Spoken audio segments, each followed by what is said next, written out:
राम नाम जपना पराया माल अपना। सुना तो होगा आपने यह शब्द, या फिर ये एक तरह की लुकोक्ति है, या फिर बिजनेस फॉर्मूला। आप तो नहीं है ना वो जो राम का नाम भी जपते हैं और बेईमानी भी करते हैं।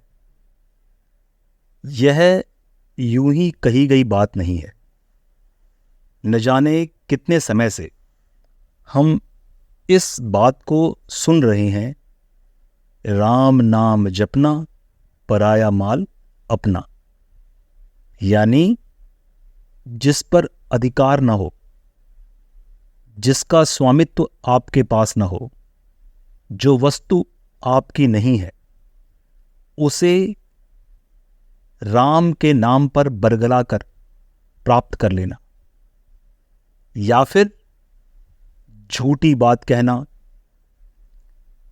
झूठा दिलासा देना, झूठा वादा करना और धोखा देना, और साथ में कहना कि यह तो राम की माया है, प्रभु की माया है।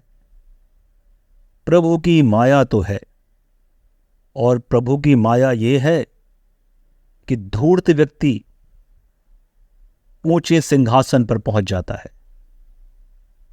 पर राम नाम का अर्थ समझते हो? राम न्याय का प्रतीक हैं। रावण की भी सोने की लंका थी। यदि कोई बहुत समृद्धशाली दिख रहा हो, राम का विरोधी, विरोधी कहें या राम का भक्त ही कह दें, क्योंकि राम नाम जपना पराया माल अपना। अब ऐसे व्यक्ति के साथ आप राम का न्याय क्या समझते हैं? किन कारणों से रावण जैसे व्यक्ति को सोने की लंका प्राप्त हुई, और किन कारणों से उसने स्वयं शनि को भी अपने यहां पर बंदी बना के रखा था? शक्ति प्राप्त हुई, वैभव प्राप्त हुआ। बताते हैं कि मंदोदरी अप्रतिम सुंदरी थी। दुनिया का सौंदर्य भी उसने पा लिया, परंतु हुआ क्या? राम के ही हाथों नष्ट हो गया। राम नाम जपना पराया माल अपना। ये मूर्ख धूर्त जो सामने लाला बैठा है, रोज धूप अगरबत्ती करता है ना अपने मंदिर के सामने, आपने देखा होगा इसकी दुकान पर भी यह हर वक्त सुबह और शाम को दिया अगरबत्ती करता है, परंतु आपके धन को लूट रहा है, आपसे मुनाफाखोरी करता है। बेईमानी का तो यह हाल है कि नकली माल को भी असली कहकर बेचता है, और आपकी गाढ़े पसीने की कमाई को हथिया लेता है।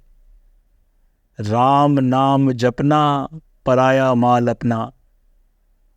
रोज आप तिल तिल करके जो पैसा कमाते हैं स्वयं के परिवार के लिए, स्वयं के बच्चों के भविष्य के लिए, उसे सरकार को टैक्स देना पड़ता है हर बात के लिए। यह तो जानते हैं ना, अगर 5 रुपए का बिस्किट का पैकेट भी खरीदते हो तो भी उस पर आपके टैक्स की मात्रा जुड़ी होती है। आप उस टैक्स सरकार को दे रहे हो, और सरकार आपको कहती है कि अब इसके बदले तुम्हें मुफ्त दवाई देंगे, मुफ्त राशन देंगे, मुफ्त घर देंगे। राम नाम जपना पराया माल अपना। यही है वो लोग जो तुम्हारे ही पैसे को तुम्हें दान में दे रहे हैं। राम नाम जपना, राम का नाम जपना श्रेयकर है, परंतु राम का नाम जपते जपते तो लोग धनाढ्य हो गए, अमीर हो गए, इतने अमीर हो गए कि उस पैसे के अंबार के ऊपर खड़े होकर नजर भी नहीं आते। और ये पैसा क्या उनका है? यह उनका पैसा नहीं, यह आपका पैसा है, आपका धन है। और यह धन उसने झूठ बोलकर राम का विश्वास दिलवाकर आपसे ले लिया। राम की बात हमेशा राम की बात नहीं होती। जब भी हम सत्य की बात करते हैं वो राम की बात होती है, जब भी हम न्याय की बात करते हैं वो राम की बात होती है। हमने पहले भी इस बात को कहा है कि जिस प्रकार राम राज्य के विषय में जो परिकल्पना है वह यह है कि शेर और बकरी दोनों एक ही घाट में पानी पीते हैं। अब कुछ कह सकते हैं एक समय में ही पीते हैं या अलग अलग समय में पीते हैं। तात्पर्य यह है कि न्यायपूर्ण व्यवस्था किसी को भी छोटे या बड़े होने के कारण न तो अधिकारों से वंचित किया जा सकता है और न ही विशेष लाभ दिया जा सकता है। यदि सत्य का सहारा लेकर झूठ बोला जाए, अब सत्य का सहारा लेकर झूठ कैसे बोल सकते हैं? सत्य यह है कि एक बुरी व्यवस्था है और उस व्यवस्था को हम बुरा बता रहे हैं, यह सत्य है। अब इसका सहारा लेकर के मैं एक झूठी व्यवस्था को सही बताने की कोशिश कर रहा हूं, यह सत्य का सहारा लेकर झूठ बोलना है। अगर मेरे को किसी भी प्रकार का लाभ प्राप्त नहीं हो रहा और मुझे यह भय दे दिया गया कि यदि मैं किसी का समर्थन या किसी की गुलामी या किसी के लिए धन न दे दूं, समर्थन मन से होता है, समर्थन व्यक्तिगत तौर पे हो सकता है, धन तो जेब से निकाल कर देना पड़ता है और कई बार अपने बच्चों का पेट काट के देना पड़ता है, और गुलामी तो भय का माहौल है। इस भय के रूप में किस प्रकार जिएं, कैसे जिएं और किसका भरण पोषण किया जा रहा है? पाप का भरण पोषण किया जा रहा है। ऐसा ही व्यक्ति राम नाम जपना पराया माल अपना, जिसके आप अधिकारी नहीं हो,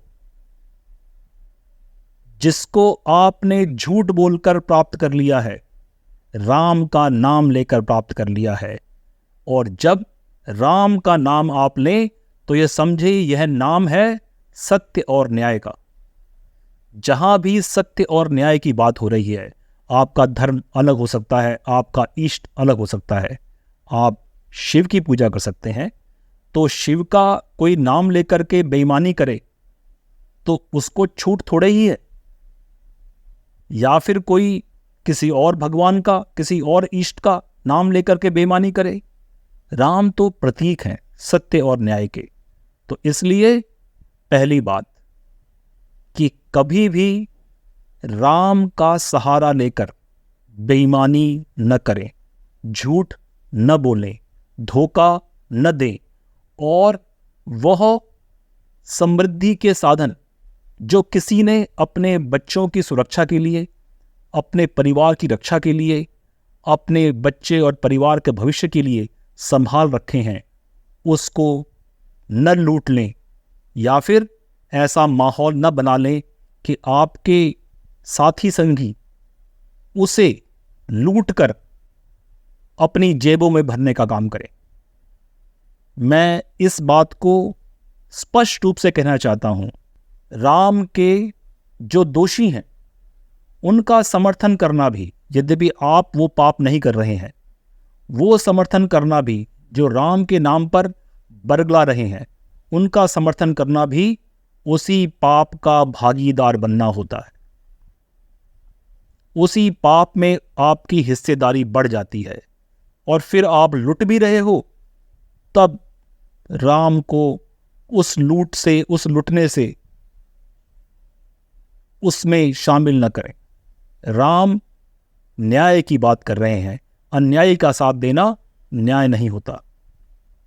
तो सबसे पहले जो वर्तमान समाज है उसमें आप राम की तरफ, राम की पक्ष में, राम होने की स्थिति तक, राम होने की स्थिति क्या है?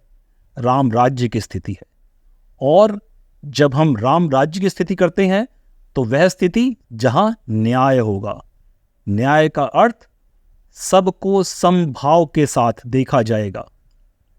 हम अक्सर मुसलमानों के विरोध में इतना ज़्यादा पागल हो जाते हैं, हम समझ नहीं पाते हम स्वयं अत्याचार का शिकार हो रहे हैं और राम को इस्लाम के साथ भिड़ा देते हैं। राम तुम्हारे ही हैं। अगर राम हिंदुओं के काम नहीं आ रहे तो इस्लाम से लड़ने के लिए राम को खड़ा क्यों कर रहे हो? राम तो वैसे भी इस जगत के स्वामी, यह जगत सारा राम का ही है। कौन सी चीज़ है जो राम की नहीं है? जो राम को नहीं मानते वे भी राम के हैं। राम का ही वरदान है वो कि इस धरती पर सुखपूर्वक जी रहे हैं। वो धर्म कुछ भी माने, लेकिन राम का ही प्रताप है कि उनका जीवन सुखमय है। ऐसे राम के साथ यदि कोई छल करता है तो वह भी पाप का भागीदार है। साथ ही साथ जो ऐसे छल का समर्थन करता है वह भी पाप का भागीदार है। राम नाम जपना, पराया माल अपना। और पराया माल किसी का व्यक्तिगत माल इस संसार में है ही नहीं। हम इस संसार से ही प्राप्त करते हैं और छोड़ के जाते हैं। हम अपनी आने वाली संतानें, हमारे वंशज जो आने वाले समय में इस धरती को भोगेंगे, उनके लिए छोड़ जाते हैं। इस्लाम से लड़ाई लड़ने के लिए राम चाहिए या सत्य और न्याय चाहिए? राम का मंदिर बना करके आपको राम प्राप्त हो गया पर सत्य प्राप्त नहीं हो रहा, न्याय प्राप्त नहीं हो रहा, तो उस मंदिर में राम भी नहीं मिलेंगे। सत्य और न्याय को राम जानो। न्याय यदि नहीं हो रहा, किसी भी कार्य के करने पर यदि न्याय नहीं दिखता, किसी भी कार्य में यदि सत्य नहीं है, झूठ की लड़ाई राम की लड़ाई नहीं है। राम का महात्म इस धरती पर सत्य और न्याय का महात्म है। हम इतना ही चाहेंगे कि जब तक आपके मन में राम के प्रति सम्मान है, राम के प्रति प्रेम है, आप न तो किसी दूसरे के साथ अन्याय या असत्य भाषण करेंगे और ऐसा करने वालों का समर्थन भी नहीं करेंगे। अन्यथा राम की न्यायप्रियता जानते हो? यदि आज घर बर्बाद हो रखा है, संतानें मूर्ख हैं और आज्ञाकारी नहीं है, ये राम का ही श्राप है। तुम्हारे ही बुरे काम तुम्हारे सम्मुख हैं, यह राम का श्राप है। राम का वंदन करें, उन्हें मन में धारण करें। ऐसे लोगों से बचें जो कहते हैं राम नाम जपना, पराया माल अपना। और बचना भी क्या है? विरोध करें, समर्थन तो बिल्कुल न करें, क्योंकि राम का इस जगत में होना ही मनुष्य के लिए उसके विकास की पहली शर्त है। जय श्री राम।